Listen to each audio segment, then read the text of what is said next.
In maths NCERT is enough या RD Sharma या R S Agarwal भी करनी पड़ेगी? Same with science, please make an time table video for all the subjects so that we can study perfectly. भैया class 10 refresher science और SST के लिए कौन सी बुक बेस्ट रहेगी आपके अकॉर्डिंग? ऐसे ना जाने कितने कमेंट इन कुछ दिनों के बीच में हमारे चैनल पर आए हैं, बहुत सारे ऐसे कमेंट आए हैं, चाहे कोई भी सोशल मीडिया अकाउंट हो, इंस्टाग्राम हो या यूट्यूब हो या व्हाट्सएप हो, इवन मुझे कॉल भी आ चुके हैं 4-5 बच्चों के, ठीक है, कि कौन सी बुक बेस्ट रहेगी।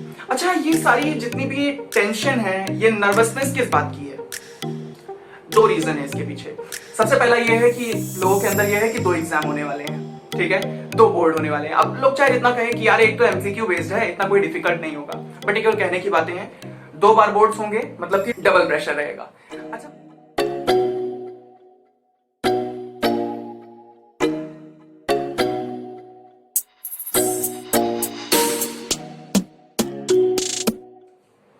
कोई एक्स बंदा है, उसका एक एग्जाम अच्छा हुआ और एक एग्जाम बहुत खराब हुआ, तो यार ये तो न्यूट्रलाइजेशन रिएक्शन हो जाएगी।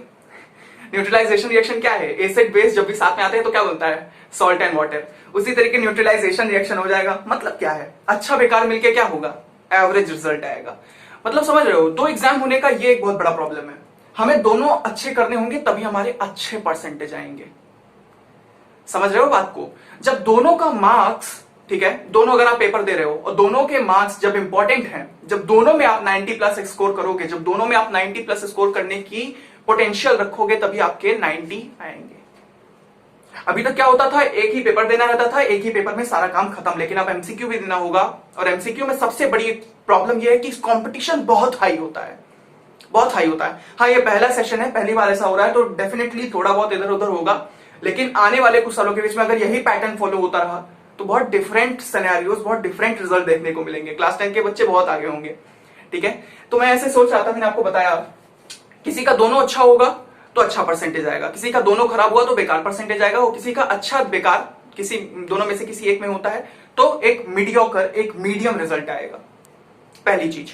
दूसरी चीज ये है कि सब्जेक्टिव वाला जो एग्जाम है उससे तो अभी करेंटली किसी को कोई लेना देना है नहीं, इसलिए वो ऑब्जेक्टिव बेस पढ़ रहे हैं, एंड डेफिनेटली वो उसी पे अपना 100% प्रेशर दे रहे हैं, जो कि एकदम करेक्ट है, होना चाहिए, ऐसा ही होना चाहिए, एकदम करेक्ट है। थोड़ा कहीं अंदर से ऐसा होता है कि कहीं बेकार ना हो जाए, अच्छे से करना होगा और मेहनत करनी पड़ेगी और मेहनत करनी पड़ेगी, ठीक है। वैसे अगर मैं ध्यान से आपको बताऊं तो क्लास 10 का सिलेबस इतना डिफिकल्ट नहीं है, फर्स्ट ऑफ ऑल इतना डिफिकल्ट नहीं है, बट हमारे अंदर हमेशा ही रहता है कि यार ये तो बोर्ड क्लास है, यहाँ पे सबसे ज्यादा मेहनत करनी पड़ेगी क्योंकि बहुत हाई कंपटीशन है, क्योंकि हम एक ऐसा एग्जाम देने जा रहे हैं जिसमें बहुत सारे बच्चे पार्टिसिपेट करेंगे। फर्स्ट ऑफ ऑल जितने कमेंट्स और जितनी क्वेरीज आई थी उनको सॉर्ट आउट करना बहुत जरूरी है। सबसे पहले उनको हम क्लियर करेंगे, फिर आगे हम बढ़ेंगे, ठीक है। सबसे पहले हमसे एक स्टूडेंट ने पूछा कि क्या हमें आरडी शर्मा और आरएस अग्रवाल बुक लगानी चाहिए? अच्छा, मेरे अकॉर्डिंग अगर तुम एनसीईआरटी, ठीक है, ये बुक छोड़ के मुझे कॉल आ चुके हैं, ठीक है, 4-5 स्टूडेंट्स के, अब तक 4-5 बच्चों के फोन आ चुके हैं कि भाई कौन सी बुक लें, कौन सी भैया कौन सी बुक ले लें, कौन सी बुक अच्छी रहेगी, ये वो कौन सा। मेरी बात ध्यान से सुनो, देखो एनसीईआरटी एक ऐसी बुक है ना कि इसी से पेपर बनेगा, यही सब कुछ है, ये आपके लिए सब कुछ है, ठीक है। आरडीआरएस क्या होता है मैं आपको समझाता हूँ आज, बेसिक मतलब आपको समझाता हूँ। आप बताएं क्या है? केवल 10% ऐसे बच्चे होते हैं जिन्हें उसे सच में खरीदना होता है, बाकी के बच्चे भेड़चाल में चल देते हैं कि अरे वो भी लेगा हम भी लेंगे। किन पॉइंट्स पे आपको ये बुक हेल्प करेगी और किन पॉइंट्स पे नहीं, ठीक है, सबसे पहले इनको जानने लायक है। जैसे मान लो आपने कोई एक टॉपिक पढ़ा, ठीक है, कोई भी एक टॉपिक, लेट्स सपोज आपने कॉम्प्लीमेंट्री एंगल्स पढ़ लिए ट्रिग्नोमेट्री के, ठीक है, एक्सरसाइज 8.3, ठीक है, इसके आपने एग्जाम्पल भी लगा लिया, आपने एक्सरसाइज भी लगा ली, 2 बार कर लिया ये काम, ठीक है, ये 2 बार काम कर लिया, 2 बार सारे के सारे क्वेश्चन लगा लिए, सेम न्यूमेरिकल, सेम चीजें, सेम एग्जाम्पल्स। उसके बाद आपको अब ऐसा मतलब आप संतुष्ट नहीं हो, ठीक, you are not satisfied with the number of questions you have got in that exercise. उस एक्सरसाइज में इतने क्वेश्चन नहीं थे जिससे आप सेटिस्फाई हो सको, तब हम किसी डिफरेंट बुक के ऊपर जाते हैं, ठीक है। ये है मतलब जब भी आपको ऐसा लगे, ठीक है, आरडीआरएस एक महंगी किताबें होती हैं, ठीक है, अगर आपको ये लेना होता है तो आप इन बुक्स को ले सकते हो, बट इन बुक्स का यूज उन पार्ट में आता है जहां पे आपको ऐसा लगे कि यार यहाँ पे क्वेश्चन कम रह गए, एनसीईआरटी ने कम क्वेश्चन दिए, यहां मैं और प्रैक्टिस करना चाहता था। जैसे कि मैं आपको एक एग्जांपल देता हूं, आप चैप्टर नंबर 2 पॉलिनोमियल के अंदर पढ़ोगे क्यूबिक पॉलिनोमियल, ठीक है, क्यूबिक पॉलिनोमियल जिसके अंदर क्या होता है, अल्फा बीटा गामा तीनों होते हैं, ठीक है। तो यार वहां पे क्वेश्चन एनसीईआरटी के अंदर नहीं है, केवल एक एग्जांपल है जिसके ऊपर स्टार बना के लिख दिया गया है, क्वेश्चन एग्जाम में नहीं पूछा जाएगा, ठीक है। हिंदी में बता रहा हूं, वैसे तो लिखा रहता है this following question is not for examination point of view, ऐसे टाइप का रहता है। तो क्यूबिक पॉलिनोमियल वैसे भी आपके एग्जाम में आएगा नहीं, लेकिन अगर आपको ऐसा मन करे यार ये क्वेश्चन लगाने थे, इससे हमारा और कॉन्सेप्ट क्लियर हो सकता था, तो you can go for RD, you can go for RS. ठीक है, ये सारी ऐसी किताबें होती हैं जो आपको एक्स्ट्रा, ठीक है, आपके लिए एक बैकअप टाइप की होती हैं। ठीक है, ये बुक इतना इंपॉर्टेंट नहीं होती है। ठीक है, हमने लगाई थी क्लास 10 के अंदर कुछ फॉलोइंग चैप्टर्स के ऊपर, जिस तरीके मैं आपको समझा रहा हूं इसी तरीके मैंने लगाई है। मतलब जिन एक्सरसाइज के अंदर मुझे लगा कि यार यहाँ पे क्वेश्चन सफिशिएंट नहीं थे, यहाँ पे क्वेश्चन नहीं, यार हमें अभी तक सेटिस्फैक्शन नहीं हुआ है, तो हम जाएंगे। जैसे कि मैं आपको बताऊं 8.2 एक्सरसाइज जो है, 8.2 एक्सरसाइज ट्रिग्नोमेट्री के अंदर, जिसके अंदर आपको एक पर्टिकुलर किसी भी एंगल के लिए किसी पर्टिकुलर थीटा आपको बता दिया जाता है, जैसे 30 डिग्री है तो उसकी वैल्यू होती है 30 डिग्री की वैल्यू, 60 डिग्री की वैल्यू, ठीक है, सारी वैल्यूज बताई रहती हैं। उस टाइप के क्वेश्चंस बुक के अंदर सफिशिएंट नहीं है, तो आप वहां पे आरडी या आरएस कोई भी बुक लगा सकते हो। ठीक है, ये होता है तरीका। मतलब बुक का यूज भी पता होना चाहिए कि हमें बुक यूज कहां पे करनी है। हर जगह आप ये करने बैठोगे तो आपके पास इतना समय नहीं बचेगा। कुछ चीजें होती हैं जो आपको लगाना है, ठीक है, आपके लिए मस्ट है। ये दो चीजें अगर आप कर लो, उसके बाद आरडी आरएस कोई किताब लगाना है लगाओ, that is up to you. बस ये दो चीजें कर लेना पहले मैथ्स के अंदर। सबसे पहले एनसीईआरटी, ये बुक कर लेना। ये बुक को आपको 2 बार, ठीक है, प्लस 2 टाइम्स, ये मैं आपको कई बार कह भी चुका हूं, एंड ये बहुत इंपॉर्टेंट है। 2 बार जब इसे आप लगा लोगे, उसके बाद आता है एनसीईआरटी एग्जाम्पलर। एनसीईआरटी एग्जाम्पलर, इसको लगाओ, इसको लगाओ, इसमें काफी क्वेश्चंस हैं। ठीक है, जब भी आपको, जैसे मैं भी बता रहा था आपको कि कई बार आपको सेटिस्फैक्शन नहीं होता, इतने नंबर ऑफ क्वेश्चन नहीं थे यार इसके अंदर, और क्वेश्चन लगाने थे, तो वहां पे आपको ये हेल्प करेगा। इससे क्वेश्चन भी बहुत आते हैं आपके, जितने भी डिफरेंट एग्जामिनेशंस होते हैं। अगर आपके टीचर आरडी शर्मा या आरएस अग्रवाल के दीवाने नहीं है, तो डेफिनेटली एनसीईआरटी एग्जाम्पलर से क्वेश्चन बनाएंगे। ठीक है, जब भी कोई पेपर लेंगे या कोई भी यूनिट टेस्ट होगा या कुछ भी होगा, एनसीईआरटी एग्जाम्पलर से क्वेश्चन उठाएंगे। ठीक है, तो ये बहुत बेस्ट चीज है। ठीक है, पहले आप ये 2 चीज कर लो, उसके बाद आपके पास जब समय बचे तब आप डेफिनेटली इन सब बुक्स के लिए जा सकते हो, नहीं तो I will never prefer you for all those following books. ठीक है, क्योंकि बस आपका बंडल बढ़ाएंगे और आपको कोई फायदा नहीं होगा। इतना कोई डिफिकल्ट आपका सिलेबस नहीं है। ठीक है, इतना कोई डिफिकल्ट सिलेबस नहीं है कि आपको डिफरेंट बुक्स के लिए जाना पड़े। NCERT is enough, NCERT is enough. ठीक है, एनसीईआरटी एग्जाम्पलर साइंस की भी आती है, आप उसको लगा सकते हो। ठीक है, और साइंस में क्वेश्चंस बिल्कुल ही नहीं है एनसीईआरटी के अंदर। वो हाँ बोर्ड में पूछ लेगा, डायरेक्टली उठा के ऐसे दे देगा। ठीक है, लेकिन वहां पे थ्योरेटिकल बेसिस पे इतने अच्छे क्वेश्चंस नहीं है। ठीक है, 2-3 लाइन में क्वेश्चन के आंसर्स फिनिश हो जाते हैं। तो उसके लिए आप क्या कर सकते हो, उसके लिए आप डिफरेंट बुक्स, मार्केट में काफी सारी बुक्स अवेलेबल है, एस चांद हो गया, ये बहुत सारी डिफरेंट बुक्स हैं, आप उन बुक्स को परचेज कर सकते हो। जीआरबी है, एंड बहुत सारी ऐसी किताबें हैं जिन्हें आप यूज कर सकते हो। ठीक है, वो आपके ऊपर। बात ये बता रहा हूं कि किन का यूज है और किन का यूज नहीं है। साइंस के अंदर भी मैं आपको ऑलरेडी एक वीडियो बनाया था, ठीक है, बुक्स के लिए इंपॉर्टेंट, लेकिन यहाँ पे मैं आपको बस केवल बता रहा हूँ कि कौन कौन सी बुक्स इंपॉर्टेंट है।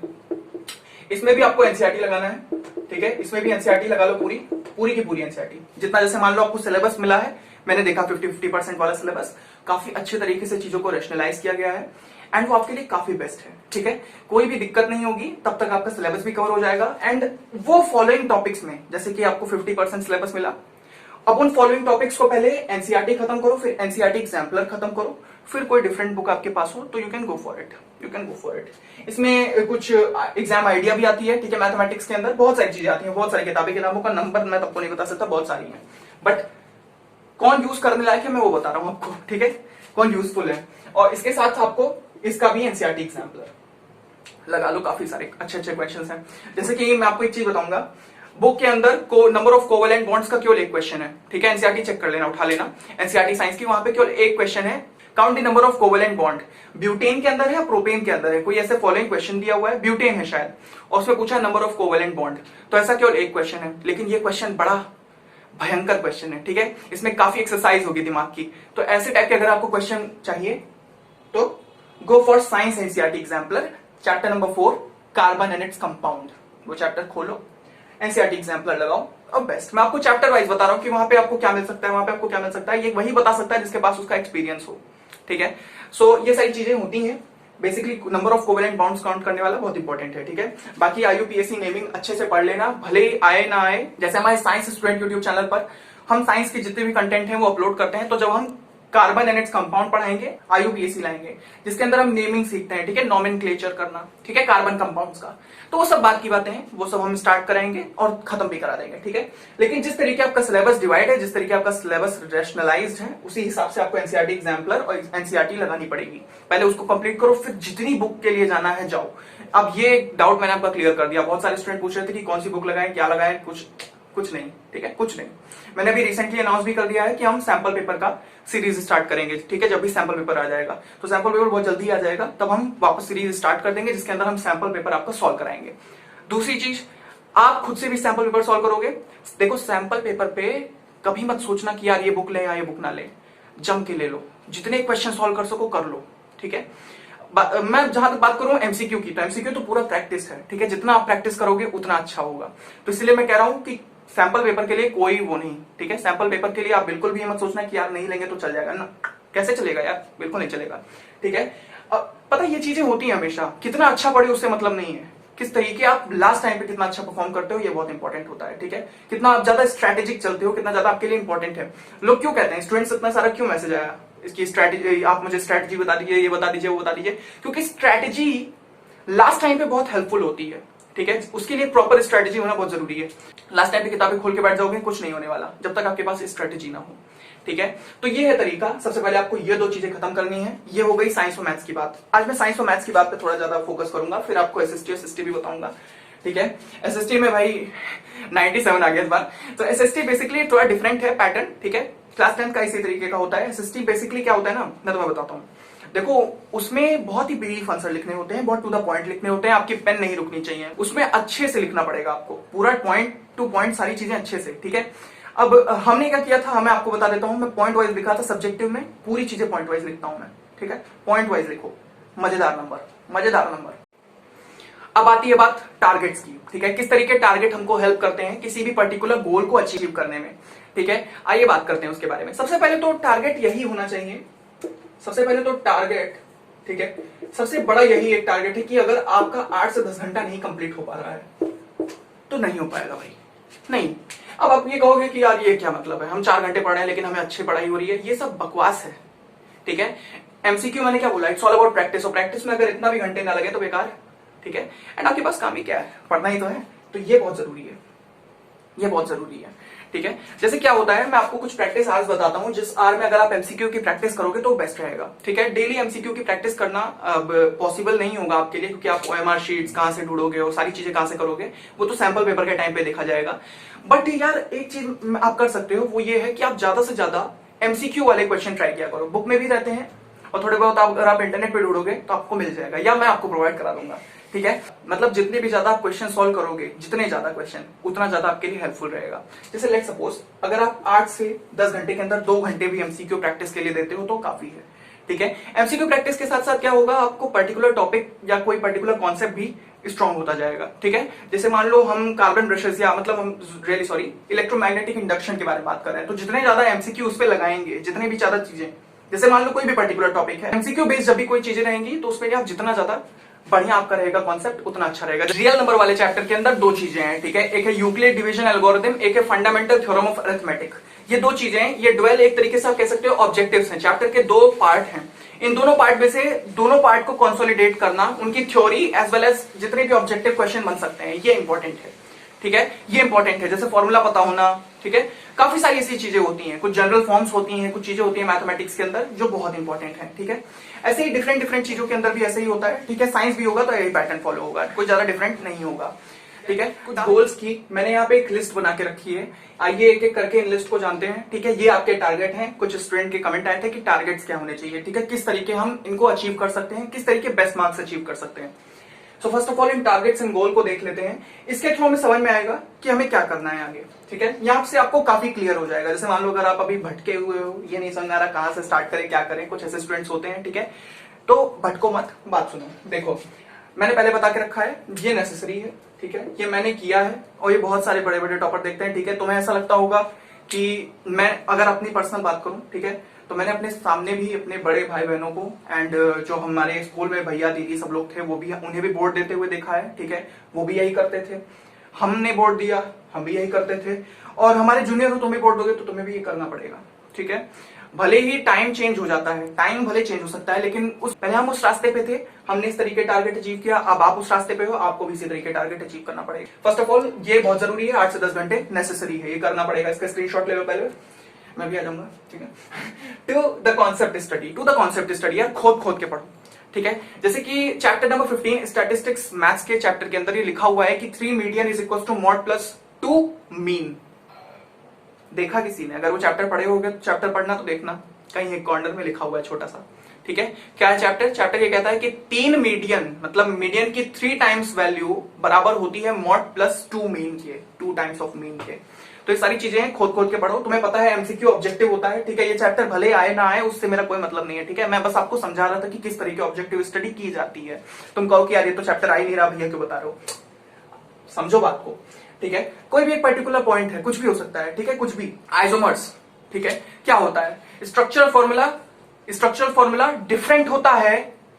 स्ट्रक्चर फॉर्मूला आपने पढ़ा नहीं होगा शायद, अभी तक कुछ स्टूडेंट्स गए ही नहीं होंगे उस चैप्टर तक। अरे जाओ जल्दी जल्दी खत्म करो सिलेबस, सितंबर तक खत्म करना है, ठीक है। सारी चीजें खत्म करो, ठीक है।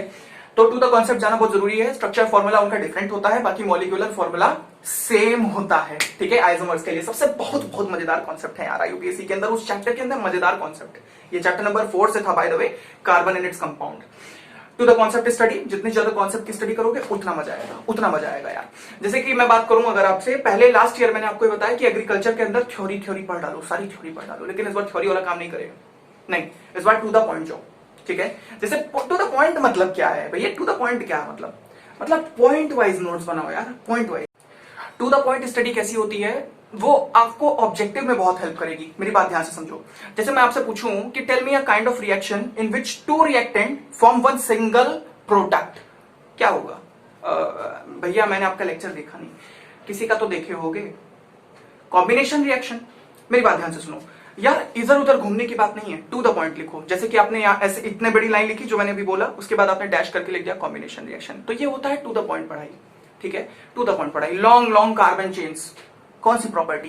कैटेनेशन। लंबी लंबी चेन्स, ठीक है, क्या होती है कार्बन की? उन्हें हम कैटेनेशन कहते हैं, वो एक प्रॉपर्टी होती है, बस एक एग्जैक्ट वर्ड। तो एग्जैक्ट वर्ड काफी हेल्प करता है ऑब्जेक्टिव स्टडीज में, मतलब कि आपको टू द पॉइंट जाना पड़ेगा, ठीक है। सारी चीजें आपको पॉइंट वाइज याद होनी चाहिए, ठीक है, सब चीजें होनी चाहिए आपके पास। होमोलोगस सीरीज क्या है, ठीक है, एस्टेरिफिकेशन क्या है, सारी चीजें, मतलब साइंस के अंदर, मैथ्स के अंदर, एसएसटी के अंदर, मतलब सोशल साइंस के अंदर, सबके अंदर कुछ चाहे जो भी हो, ऑब्जेक्टिव के अंदर बस केवल एक चीजें होती हैं, वो ये होती है कि टू द पॉइंट आंसर होने चाहिए, बस। उसके लिए आपको एक ऐसी नोट्स बनानी पड़ेगी जिसके अंदर सब कुछ ऑब्जेक्टिव टाइप का हो। मतलब कि क्या? मतलब कि क्वेश्चन आंसर, क्वेश्चन आंसर, एक वर्ड का आंसर, क्वेश्चन आंसर, ऐसा टाइप का, ठीक है। सो टू द कॉन्सेप्ट स्टडी रहेगी हमारी। Before October syllabus should finish, ठीक है। सबसे लेट में भी अगर किसी का खत्म हो रहा है तो अक्टूबर से पहले खत्म हो जाना चाहिए। जितना भी आपका 50% रैशनलाइज्ड सिलेबस है वो अक्टूबर तक फिनिश हो जाना चाहिए, ठीक है। ये आपका गोल है, ये आपका टारगेट है। टारगेट पूछ रहे थे ना, टारगेट मतलब क्या? टारगेट मतलब क्या? टारगेट मतलब कि हमें वहां पहुंचना है, वो गोल हमारा है, ठीक है, वो हमारी एम है पर्टिकुलर टाइम के लिए, ठीक है। उसे हमें क्या करना है? अक्टूबर तक, बस ये सोच लो दिमाग में, अक्टूबर से पहले सिलेबस शुड फिनिश। फिर बात करते हैं at least 3 hours of math practice. Math practice में 3 घंटे ना खर्चो तो बेकार है। At least 3 hours of math practice. Maths में अगर आप 3 घंटे की प्रैक्टिस नहीं कर रहे हो तो अच्छा नहीं है, ठीक है, आपको प्रैक्टिस करनी पड़ेगी एटलीस्ट 3 घंटे, क्योंकि बहुत सारे चैप्टर्स हैं, ठीक है। कुछ चैप्टर्स के अंदर बहुत बड़े बड़े क्वेश्चंस भी हैं, उन क्वेश्चंस को, उन सारी चीजों को लगाने में अगर आपको, जैसे कि अगर मैं बात करूं surface area and volume and area related to circle, in chapters के क्वेश्चन बहुत बड़े बड़े हैं, टाइम लगता है, लेकिन डेफिनेटली 3 घंटे के प्रैक्टिस में आपके काफी क्वेश्चन सॉल्व हो जाएंगे।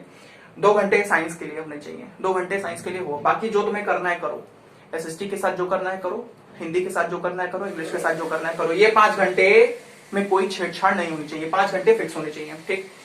एमसीक्यू बेस्ड क्वेश्चन, ठीक है, जो ये एमसीक्यू होता है, ठीक है, मल्टीपल चॉइस क्वेश्चन, ऐसे टाइप के पैटर्न के जितने भी क्वेश्चंस आपको मिलते हैं, ठीक है, ये पैटर्न अगर नहीं मिलते हैं तो डेफिनेटली इसको ढूंढो, ठीक है, या मैं आपको प्रोवाइड भी करा दूंगा। ऐसे टाइप के क्वेश्चन की प्रैक्टिस करना बहुत जरूरी है। फिर बात करते हैं पॉइंट वाइज नोट्स। मैं जो भी बता रहा था स्टार्टिंग में, पॉइंट वाइज नोट उसे ही कहते हैं, ठीक है। पॉइंट वाइज नोट मतलब कि डायरेक्ट एक क्वेश्चन आंसर, क्वेश्चन आंसर, ये होते हैं टारगेट्स। ये है टारगेट, ये करना है, ये कर ले जाओ तो काफी अच्छा होगा, काफी अच्छा होगा, ठीक है। मैं ये नहीं कहूंगा 90% आएगा, मैं ऐसा भाई ऐसा क्लेम नहीं कर सकता, खुद का भले क्लेम कर दूं, ठीक है।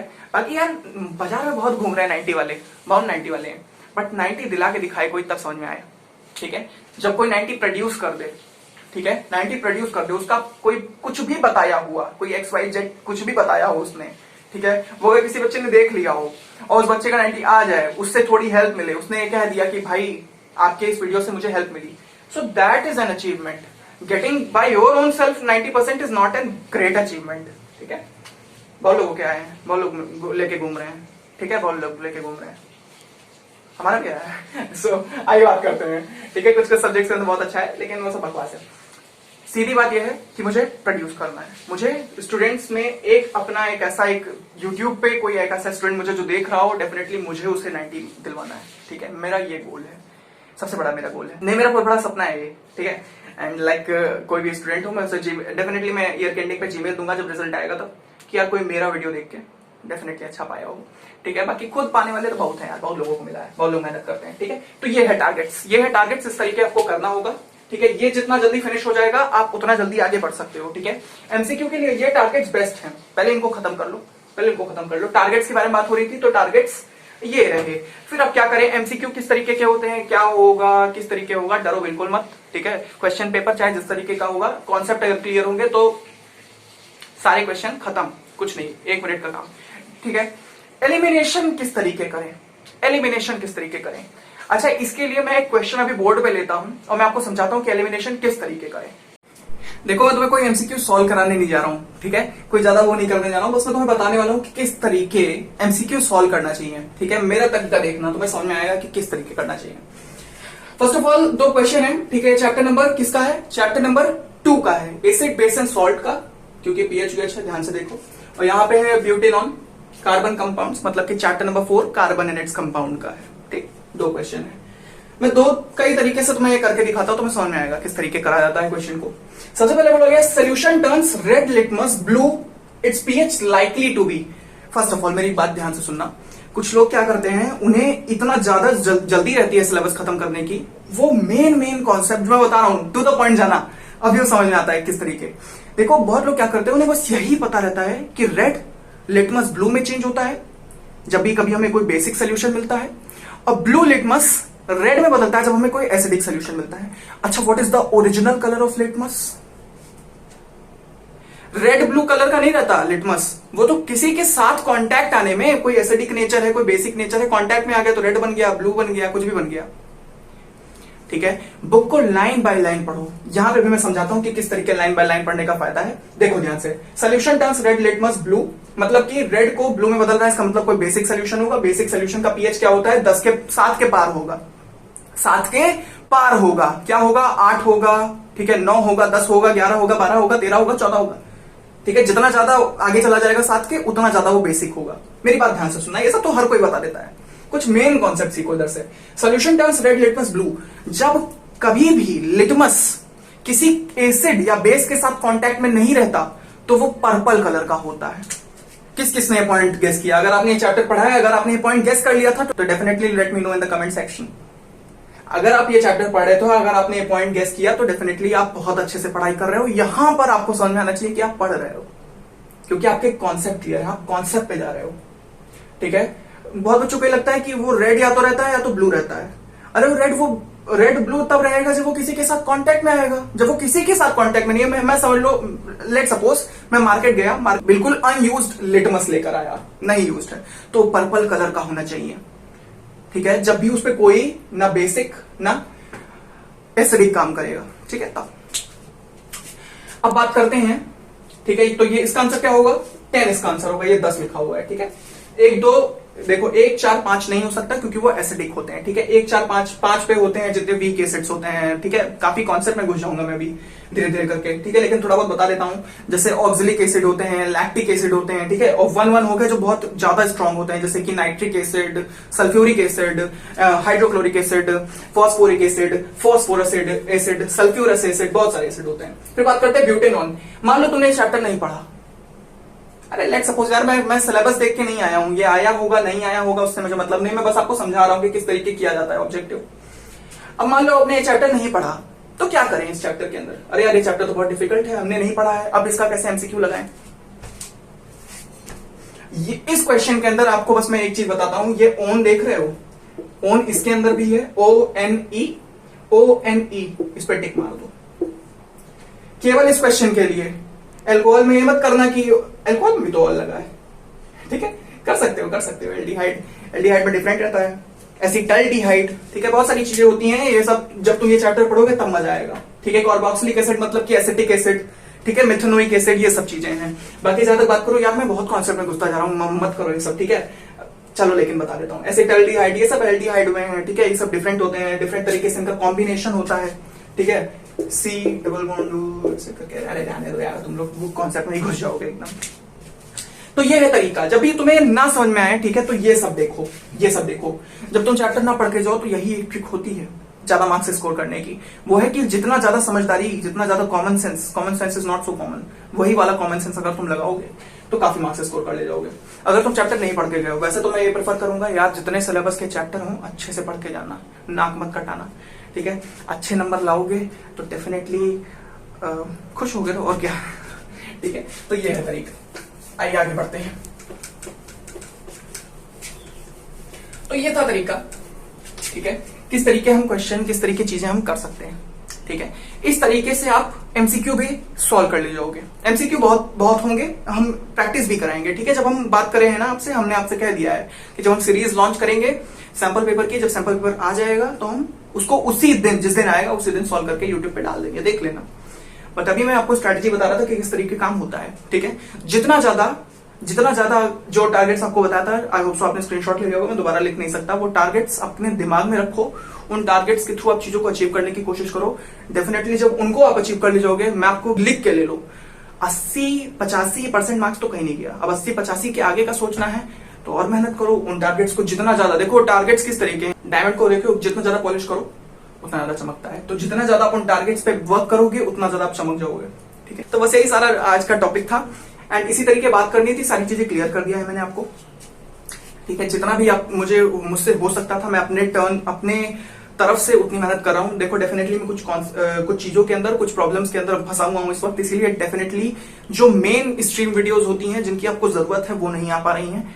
अभी ऐसी टाइप की वीडियो आ रही है, स्ट्रेटेजी हो जाए, ये हो जाए, वो हो जाए, ठीक है। अभी काफी दिक्कत हो रही है, ठीक है, क्योंकि स्ट्रेटेजी में इतना दिमाग नहीं लगता मेरा। मैं जो चीजें होती है दिमाग में वही उतार देता हूँ वीडियो के अंदर, ठीक है। जो मैंने किया है मैं आपको बताता हूँ। और यार OMR की तो बात मत करो, OMR क्या है ना यार, उसमें मतलब इतना जब टेंस रहता है इंसान, नर्वस रहता है, तब तो OMR भरी नहीं जा सकती, ठीक है। बहुत भयंकर चीज है।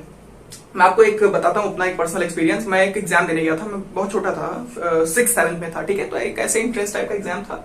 सो उसमें क्या हुआ तुम्हें बताऊंगा तो तुम हंसने लगोगे यार, मैं बता रहा हूं। देखो मैंने पहला क्वेश्चन किया, दूसरा क्वेश्चन किया, जब मैं तीसरा क्वेश्चन, मैं इतना डम था, मुझे समझ में नहीं आ रहा मैं इतना डम कैसे हो सकता हूं। मैंने पहला क्वेश्चन किया, दूसरा क्वेश्चन किया, और तीसरे क्वेश्चन को करने की जगह तीसरे में मार्क करना था। डेफिनेटली तीसरे जो 4 ऑप्शन होते हैं उसमें OMR में मार्क करना था। जैसे मान लो उसका ऑप्शन था सेकंड, आंसर उसका सेकंड था, तो मैं सेकंड पे मार्क कर दिया, सेकंड पे मार्क करना था। मैं थर्ड वाले का आंसर सेकंड वाले में मार्क कर दिया। अब उससे क्या हुआ, उससे लाइन से सारे क्वेश्चन गलत होते चले गए। सोचो, OMR बहुत भयंकर चीज है, ठीक है। तो थोड़ा ध्यान से अच्छे से आपको खेलना पड़ेगा, सारी चीजें अच्छे से समझनी पड़ेगी। तो अब इससे डरो मत, ये जो बताया है ऐसा नहीं होगा तुम्हारे साथ, क्योंकि तुम कोई बहुत बड़ा वो देने नहीं जा रहे हो, बोर्ड का एग्जाम है, हो जाएगा, ठीक है। तो ये सब छोटे छोटे एक्सपीरियंस है, जब आप इनको कलेक्ट करते हो, ठीक है। जब आप कल ऐसे आपकी एक सिचुएशन आएगी जब आप मेरे तरीके हो जाओगे, आप भी लोगों को बताओगे कि इस तरीके करना, इस तरीके। तो ये कैसे आता है, जब तक इंसान चीजों को कलेक्ट ना कर ले, जब तक इंसान ये सारे एक्सपीरियंस झेल ना ले। ये एक्सपीरियंस को झेल लोगे जब, तब समझ में आएगा कि यार इस तरीके करना है, ये बेस्ट है, ठीक है। तब आप लोगों को बताते हो, तभी इसीलिए मैं आपको बता रहा हूं। तो इस तरीके है, कोई भी 97, कोई भी 90% कोई बहुत बड़ी चीज नहीं है, बस एक इसके पीछे एक लॉजिक है, बस कॉन्सेप्ट पक्के होने चाहिए, कॉन्सेप्ट अच्छे से आपके क्लियर होने चाहिए। बाकी वो 9th हो, 10th हो, 11th हो, 12th हो, एमसीक्यू से कोई डर नहीं है, ठीक है। आगे उसी से जाके खेलना है। तुम्हें नीट देना है, तुम्हें IIT देना है, मतलब जेई जो होता है, ठीक है, जॉइंट एंट्रेंस एग्जाम, या तुम्हें नीट देना है, या तुम्हें कोई भी एग्जाम देना है यार, कोई भी। अब तुम्हें ऐसा लगेगा कि इसके आगे भैया को पता ही नहीं है, अरे UPSC देना है, NDA देना है, RRB देना है, IB, बहुत सारे होते हैं यार, SSC बहुत सारे एग्जाम्स हैं। तो ये सारे exams basically most of the time MCQ based होते हैं, ठीक है। मल्टीपल चॉइस क्वेश्चन बहुत मजेदार होते हैं। देखो यार, तुम्हें इनमें मजा आने लगेगा, तुम एक बार इनके अंदर खुद को घेर के देखो, ठीक है, काफी मजा आएगा। तो ये था तरीका, किस तरीके आप ये कर सकते हो। बाकी सब्जेक्टिव के लिए मैं थोड़ा डिफरेंट पैटर्न इस्तेमाल करूंगा, और उसकी वीडियो बहुत बाद में आएगी, जब तुम ये खत्म कर ले जाओगे एग्जाम। इस एग्जाम के अंदर अब मैं आपको एक और चीज बता देता हूँ, इन एग्जाम के अंदर जिन जिन बच्चों के अच्छे परसेंटेज आएंगे और मुझे पता चलेगा, मैं एक जीमेल आपको दूंगा, उस पर जिसको मुझे लगेगा कि मतलब वो डेफिनेटली मुझसे मेरी वीडियो देखा होगा, एंड मैं डेफिनेटली पूछूंगा कि उसने मेरी वीडियो देखी थी या नहीं देखी थी, क्योंकि मैं ऐसे किसी के भी उसको फ्लेक्स नहीं कर सकता। उसका जो रिजल्ट आएगा उसे मैं अपने इस चैनल पे पब्लिश करूंगा, ठीक है। तो इस तरीके होती हैं चीजें, सारी चीजें मैंने आपको बता दी हैं, सारे कॉन्सेप्ट आपके क्लियर हो गए होंगे। किस तरीके स्ट्रेटजीज को नोट कर लो, ठीक है। इन स्ट्रेटजीज को नोट करके अपने डेस्क के सामने, अगर आप किसी एक स्टडी रूम में पढ़ते हो तो वहां पे लगा लो, ये सारी स्ट्रेटजीज को फॉलो करो। ये स्ट्रेटजीज 100% प्रूवन है, बेस्ट है, सब लोग इस्तेमाल करते हैं, मेरे सीनियर्स इस्तेमाल करते थे, उनसे मेरे पास आया, मैं इस्तेमाल कर रहा हूँ, अब तुम इस्तेमाल करोगे, ठीक है। तो बस यही कहूंगा, तब तक के लिए पढ़ाई करते रहिए, कमेंट करना ना भूलिए, ठीक है। आपके कमेंट पर ये वीडियो बनी है, तो उसी तरीके आपके बनेगी। एंड यार मैंने कहा था कि मैं बहुत लेट में मतलब कोई एक लेक्चर बनाऊंगा अभी, लेकिन लेक्चर तो अभी काफी टाइम लगेगा, लेक्चर अभी नहीं आ पाएगा थोड़ा, क्योंकि उसमें बहुत लंबी लंबी वीडियो बन जाती है। सो सब बात की बात है, उसके लिए प्रिपरेशन भी करनी पड़ती है, इसीलिए तो अभी बस इतना ही है। एंड आई होप सो आपको ऐसा समझ में आया होगा, एंड इसी तरीके करना है, ये टारगेट्स हैं। तो बस तब तक के लिए पढ़ाई करते रहिए, and my all the best wishes are with you. Thank you.